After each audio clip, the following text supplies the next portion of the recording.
Hey guys, it's QuickyBaby and welcome back to World of Tanks, and this time we've got the pleasure of watching xAliQox playing in the ever-faithful IS-3. This is the Tier 8 Soviet heavy tank, and there's a distinct lack of gameplay of this vehicle on this channel outside of Tier 8 tank companies going old school and more recently the Tier 8 strongholds. Now the IS-3 has got some pretty darn good frontal armor. It's got 110mm all over the front and on the lower plate, and actually these patches here that you see get an extra 20mm. These two are 130mm, so definitely avoid shooting these if you get a chance. On the side of this tank we've got 90mm all across, and there's this lovely area up here where there's 30mm of spaced armor, a lot like on the WZ-111-14, which I love to highlight. The turret on this tank is also great frontally and from the side as well, considering how angled it is. But there is one part on this vehicle that is rather weak. This area here is very thin, and even though it's very well angled, you can quite often overmatch it if you've got a good penetration gun. So Ali puts in two good shots to start this game. This vehicle gets 122mm with 390 alpha damage. It may not have the best aim time, it may not have the best accuracy, but it's got about 225, maybe 226 to be exact. No, it is definitely 225mm of penetration. And with that 390 alpha damage, you can two-shot Tier 7 tank destroyers. That T-25AT did get a little unlucky with Ali rolling slightly high, but nothing out of the ordinary really. They weren't ridiculously high rolls.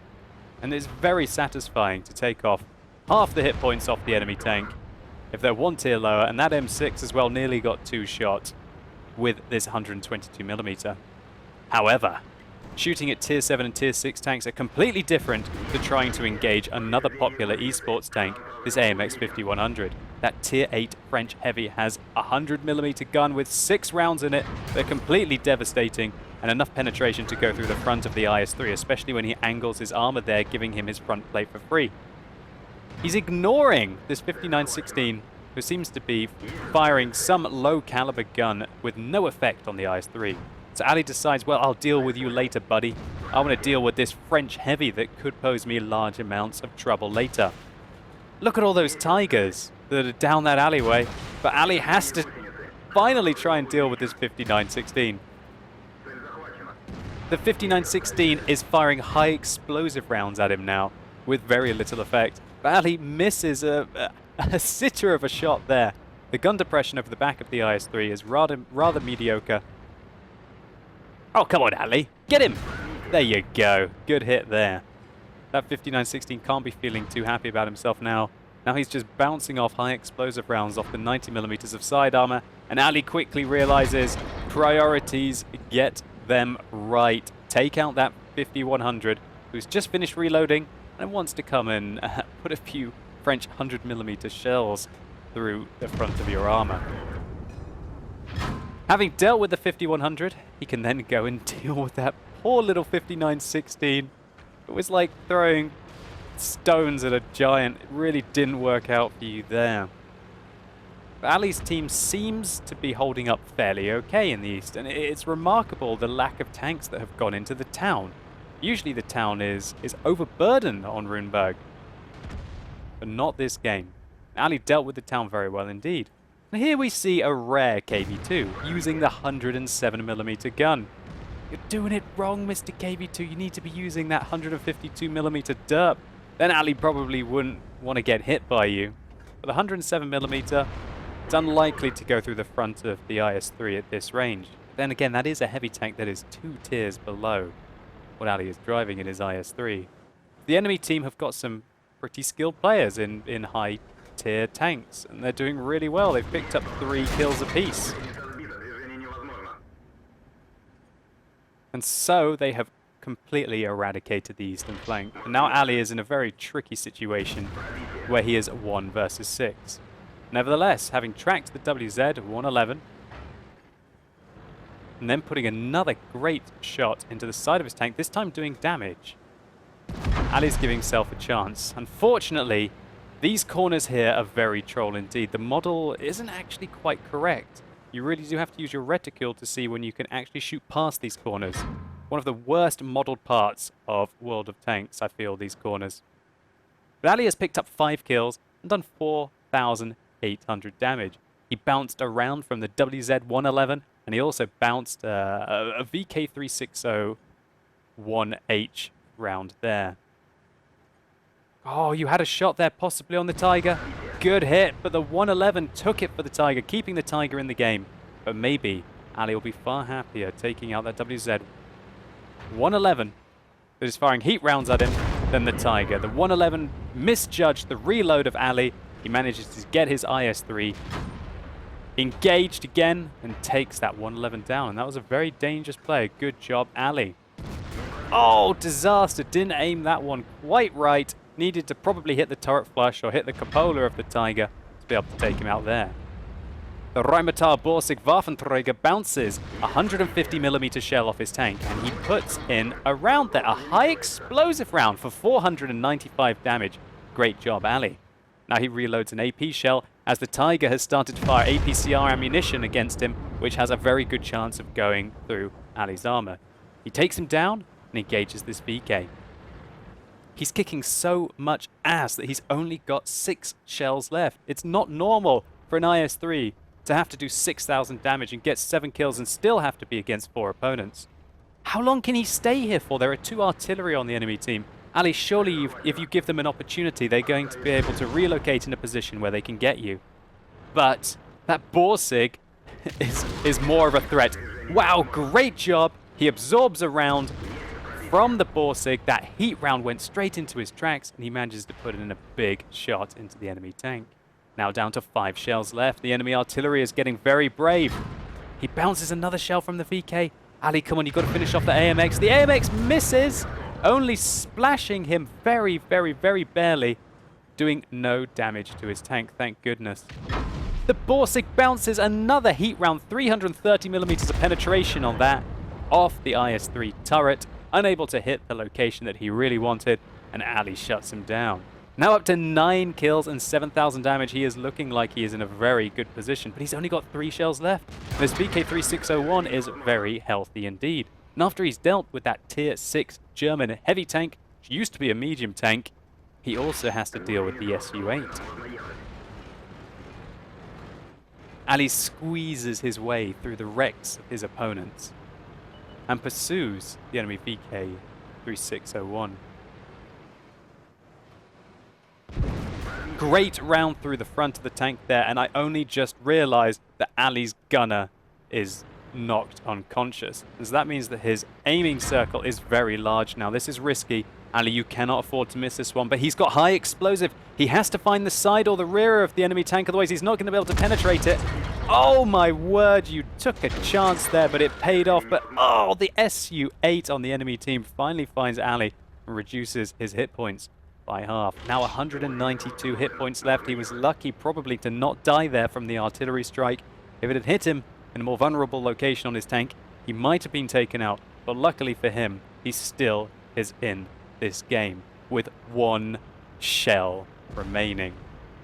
Just thinking about what the chances were. Wow, 68mm of penetration on these 122mm shells. That's rather decent. No wonder that went through the side of the VK. But it was still a pretty good roll, and it would have been an absolute heartbreak, but probably an even more exciting game if Ali was required to ram kill the Su-8 or cap this game out. So he has a single shot left and a dead gunner. Now the IS-3 isn't the most accurate of tanks, and also putting it under that much pressure, I can only imagine how Ali's heart was racing at this game.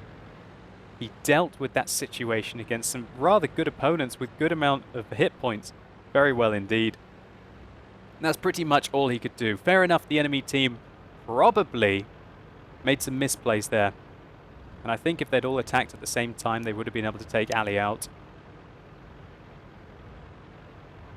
But Ali did pretty much everything he could there. You're not meant to win games 1 versus 6 when the enemy have got equal tiered opponents on full health. Especially when statistically speaking they're fairly strong. So Ali decides to get into the cap circle I'm not sure. Fair enough. I understand that he wants to use this bush for camera rating, but I also think that if I was an artillery, I would have 3 minutes of blind firing before I decided to come in and be a hero. So sitting in a bush here in the cap circle is very dangerous indeed. But the Su-8 wasn't able to position himself to engage Ali earlier when he was picking up his 10 kills. So maybe he's not going to be able to get him here. Ali seems to be hell-bent on the fact that the Su-8 is going to come around this corner. And remember, check out the minimap. The IS-3's view range is garbage. It's got terrible view range, but Ali has found the Su-8. Will he take his chance with his broken gunner? Oh my word! It flew completely straight with a dead gunner. Ali, you took your chance and you nailed it. Congratulations to you. Stalin himself must have guided that last shell of the game to ensure that the strong like bear Soviet Tier 8 Heavy was able to come through with a win. And I think this is the first time that I've had a really good look at this gorgeous high-definition IS-3 model that was added in patch 9.7. This tank has never looked better. Really looks awesome. Great job, Wargaming. Ali, thank you so much for sending me this replay. You had a monster of a round. Probably the biggest IS-3 game that I've ever seen. You ran out of ammunition, kicking butt so much. I think that's all that really needs to be said here. And so the message that Ali attached in this replay was never back down. And frankly, I don't think I've seen a better example of that in World of Tanks, considering the absolute graveyard that he created over here. Ali, you really do practice what you preach. Thank you so much for submitting this replay. And let's just take a very quick look at the post-game stats. So Ali picked up the Fadens medal for destroying the last enemy vehicle with the last remaining shell in your tank. That's always a fun one. A Pools medal for his 11 kills. Unsurprisingly, a high caliber for the 8,034 damage he did in a tier 8 tank. A steel wall, which would have been especially helped considering how many rounds he bounced from, I believe, the Borsig. He bounced 780 damage from the WZ-111 and 1,500, i.e. those 2 heat rounds from the Rheinmetall Borsig Waffenträger. And finally, Ali picked up the one that everybody wants, the Kolobanov's medal for standing alone and winning against at least 5 opponents. In this case, 6. Ali fired every single one of the 28 rounds that the IS-3 can carry, hitting 26 and 24 of those penetrating the enemy vehicle. He received 36 hits this game, of which 28 failed to penetrate, blocking over 5,000 damage and giving him a potential damage received of 6,500. This was 2,193 base experience points, an absolute cracking result in the Tier 8 Soviet heavy tank. And so Ali, thank you so much for submitting this replay. I thoroughly enjoyed it, and hopefully you guys did as well. And if you did, please consider giving this video a like down below. It really helps the channel out. And if you want to see why it's not just the IS-3 that is strong like a bear, then click through up here and you can go on to see the top of the line IS-7 absolutely tearing it up, scoring over 10,000 damage. And let me know in the comments down below what you think about the IS-3. Do you think it still stands up given the test of time? And how do you feel it compares to all of the other Tier 8 tanks, especially the ones that are used in the eSport game mode? And as always, guys, thank you so much for watching. You've been epic, and hopefully I'll see you soon.